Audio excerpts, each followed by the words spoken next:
विधान परिषदेच्या पार्श्वभूमीवर महायुतीची पत्रकार परिषद. बंडखोरांनी आपले अर्ज मागे घ्यावेत. रवींद्र चव्हाणांसह राहुल शेवाळेंचं आवाहन. तर विरोधकांकडे पुरेसं संख्याबळच नसल्यामुळे सर्व 17 जागांवर महायुतीचे उमेदवार विजयी होतील. तटकरेंकडून विश्वास व्यक्त. विधान परिषदेच्या 3 जागांवरील बंडखोरी मिटवण्यात महायुतीला यश. तर छत्रपती संभाजीनगर, पुणे, रायगडमधील बंडखोरांची महायुतीच्या नेत्यांकडून नाराजी दूर. कोकणातील विधान परिषदेच्या निवडणुकीतील महायुतीची बंडखोरी शमली. जुई दळवी कोकणातनं उमेदवारी अर्ज मागे घेणार. सूत्रांची माहिती. तर उदय सामंतांच्या नेतृत्वात बैठकीनंतर हा निर्णय झाल्याची माहिती.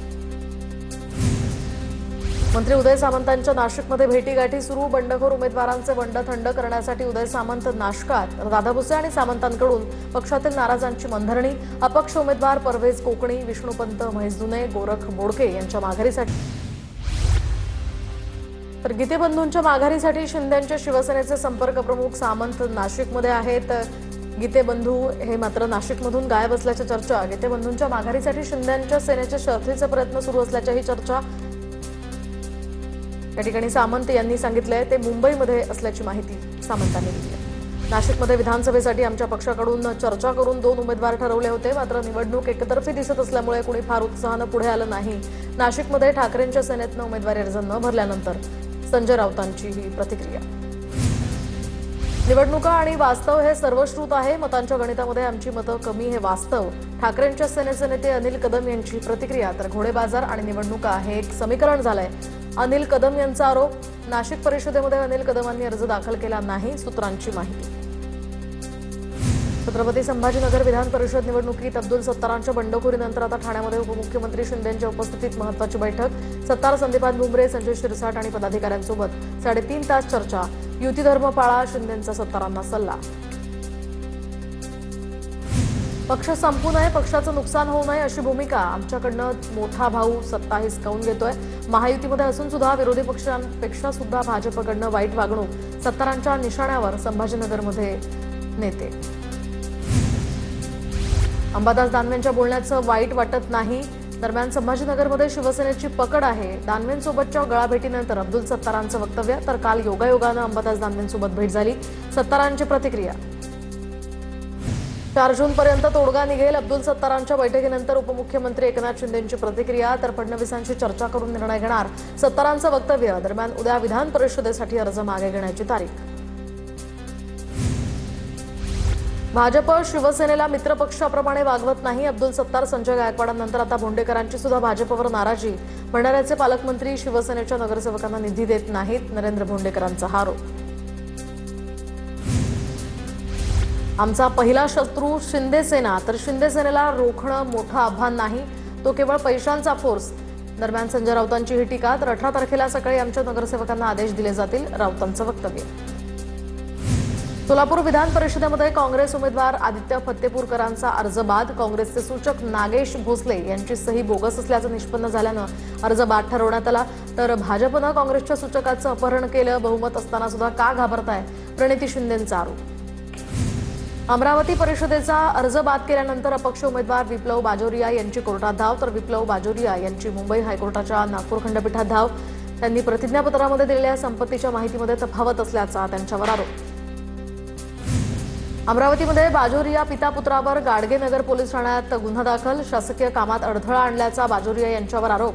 बाजोरिया पिता पुत्रांनी काल जिल्हाधिकारी कार्यालयामध्ये गोंधळ घातला होता. सांगलीमध्ये बाळासाहेब पाटलांचा अर्ज अवैध. तर साताऱ्याचे अभयसिंग जगताप आता सांगली सातारा विधान परिषदेच्या निवडणुकीमध्ये राष्ट्रवादी शरद पवार गटाचे अधिकृत उमेदवार असणार.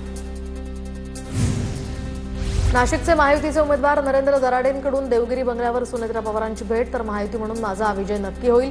दराडेंकडून विश्वास व्यक्त. तर संख्याबळ नसल्यामुळे महाविकास आघाडीनं उमेदवारी दिली नाही. दराडेंची टीका. सत्ताधाऱ्यांनी विधान परिषदेच्या उमेदवारीसाठी 50 कोटी घेतले. निवडणुकीमध्ये 50 कोटींचा घोडेबाजार. आमदार रोहित पवारांचा आरोप. राज्य मंत्रिमंडळानं कर्जमुक्ती दिल्यास आता या ठिकाणी शेतकऱ्यांना मोठा दिलासा. या योजनेमध्ये कर्जमुक्ती, वन टाइम सेटलमेंट आणि प्रोत्साहनपर अनुदानाचाही समावेश. जमीन धारणेचा कोणताही निकष नसून पात्र शेतकऱ्यांना 2 लाख रुपयांपर्यंत कर्जमाफीचा लाभ मिळणार. 4 जूनपर्यंत तोडगा निघेल. अब्दुल सत्तारांच्या बैठकीनंतर उपमुख्यमंत्री एकनाथ शिंदेंची प्रतिक्रिया. तर फडणवीसांशी चर्चा करून निर्णय घेणार.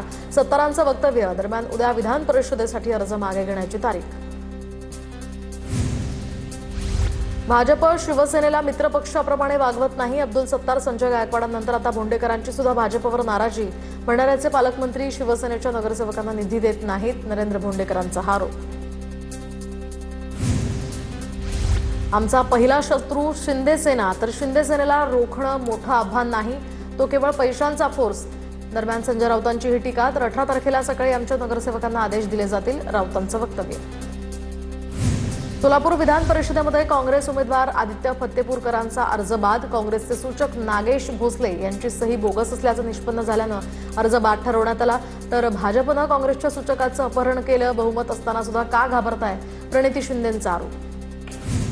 अमरावती परिषदेचा अर्ज बाद केल्यानंतर अपक्ष उमेदवार विप्लव बाजोरिया यांची कोर्टात धाव. तर विप्लव बाजोरिया यांची मुंबई हायकोर्टाच्या नागपूर खंडपीठात धाव.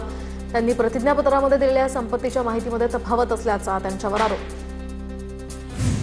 अमरावतीमध्ये बाजोरिया पिता पुत्रावर गाडगेनगर पोलीस ठाण्यात गुन्हा दाखल. शासकीय कामात अडथळा आणल्याचा बाजोरिया यांच्यावर आरोप. बाजोरिया पिता पुत्रांनी काल जिल्हाधिकारी कार्यालयामध्ये गोंधळ घातला होता. सांगलीमध्ये बाळासाहेब पाटलांचा अर्ज अवैध. तर साताऱ्याचे अभयसिंग जगताप आता सांगली सातारा विधान परिषदेच्या निवडणुकीमध्ये राष्ट्रवादी शरद पवार गटाचे अधिकृत उमेदवार असणार. नाशिकचे महायुतीचे उमेदवार नरेंद्र दराडेंकडून देवगिरी बंगल्यावर सुनेत्रा पवारांची भेट. तर महायुती म्हणून माझा विजय नक्की होईल, दराडेंकडून विश्वास व्यक्त. तर संख्याबळ नसल्यामुळे महाविकास आघाडीनं उमेदवारी दिली नाही, दराडेंची टीका. सत्ताधाऱ्यांनी विधान परिषदेच्या उमेदवारीसाठी 50 कोटी घेतले. निवडणुकीमध्ये 50 कोटींचा घोडेबाजार. आमदार रोहित पवारांचा आरोप. राज्य मंत्रिमंडळानं कर्जमुक्ती दिल्यास आता या ठिकाणी शेतकऱ्यांना मोठा दिलासा. या योजनेमध्ये कर्जमुक्ती, वन टाइम सेटलमेंट आणि प्रोत्साहनपर अनुदानाचाही समावेश. जमीन धारण्याचा कोणताही निकष नसून पात्र शेतकऱ्यांना 2 लाख रुपयांपर्यंत कर्जमाफीचा लाभ मिळणार.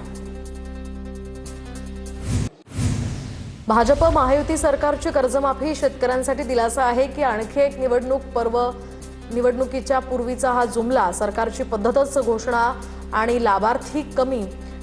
दरम्यान शेतकरी कर्जमाफी योजनेवरून हर्षवर्धन सपकाळ यांची ही टीका. तर विविध अटी शर्ती लावून लाखो शेतकऱ्यांना वंचित ठेवण्याचा हा डाव तर नाही ना, सपकाळांकडून संशय व्यक्त. सरकारनं केलेली शेतकरी कर्जमाफी फसवी. तर कर्जमाफी करताना सरकारनं जास्त अटी घातल्या. सरकार दिखावा करत असल्याचा रोहित पवारांचा आरोप. तर सरकारनं केलेल्या या कर्जमाफीचा फक्त दिखावा होणार, वडेट्टीवारांची ही टीका. नवी मुंबईतील सिडको प्रदर्शन केंद्रामध्ये शरद पवारांच्या राष्ट्रवादीचे आंदोलन. महागाई, इंधन दरवाढ, बेरोजगारीवरून सरकारविरोधात जोरदार निदर्शनं. नवी मुंबईतील आंदोलनामध्ये पवारांच्या राष्ट्रवादीचे अनेक नेते सहभागी. सुप्रिया सुळे, रोहित पवार, शशिकांत शिंदे, जयंत पाटील, आव्हाड या आंदोलनात सहभागी. तर काही आंदोलकांना पोलिसांनी ताब्यात घेतलं. पवारांच्या राष्ट्रवादीच्या महिला पदाधिकारी आंदोलनात सहभागी. तर घोडागाडी घेऊन आलेल्या रोहिणी खडसेंना पोलिसांनी ताब्यात घेतलं. प्रतिकात्मक गॅस सिलेंडर डोक्यावर घेऊन आंदोलनाची सरकारविरोधात या सगळ्या आंदोलकांची घोषणाबाजी. गडचिरोली जिल्ह्यातील दारूबंदी उठवा, धर्मराव बाबा आत्राम यांची मागणी. तर 40 वर्षांच्या दारूबंदीनं गडचिरोलीमध्ये काहीही साध्य झालं नाही. दारूबंदी उठवण्याच्या मागणीसाठी मुख्यमंत्री फडणवीसांची भेट घेणार, आत्राम यांची प्रतिक्रिया. दारूबंदी असताना सुद्धा अवैध दारू विक्री सुरूच. पुण्यामध्ये अवैध दारूमुळे लोकांचा जीव गेला, त्यामुळे धर्मराव बाबा आत्राम यांच्या मागणीला माझं समर्थन, वडेट्टीवारांची प्रतिक्रिया. मुख्यमंत्री फडणवीसांकडून गोपीनाथ मुंडेंना अभिवादन. पुण्यतिथी दिनी व्हिडिओ शेअर करत अभिवादन. मंत्रिमंडळात फेरबदल होणार. मंत्रिमंडळामध्ये विदर्भाला सुनेत्रा पवार संधी देतील. धर्मराव बाबा आत्राम यांच्याकडून मंत्रिपदाची इच्छा व्यक्त. मेळघाटातील आरोग्य व्यवस्थेच्या दुरावस्थेला जबाबदार कोण? मंत्री बावनकुळेंचा नागपूर. अमरावतीमधील आरोग्य अधिकाऱ्यांना संतप्त सवाल. प्रलंबित प्रश्नांवर तातडीनं कार्यवाही करा, मंत्री बावनकुळेंचे निर्देश. वडार समाजासाठी आता फडणवीस सरकारचा महत्त्वाचा निर्णय. वडार समाजातील बेघर कुटुंबांसाठी घरकुल योजनेच्या निधीत वाढ करणार. ओबीसी मंत्री अतुल सावेंकडून आता प्रस्ताव सादर करण्याचेही निर्देश.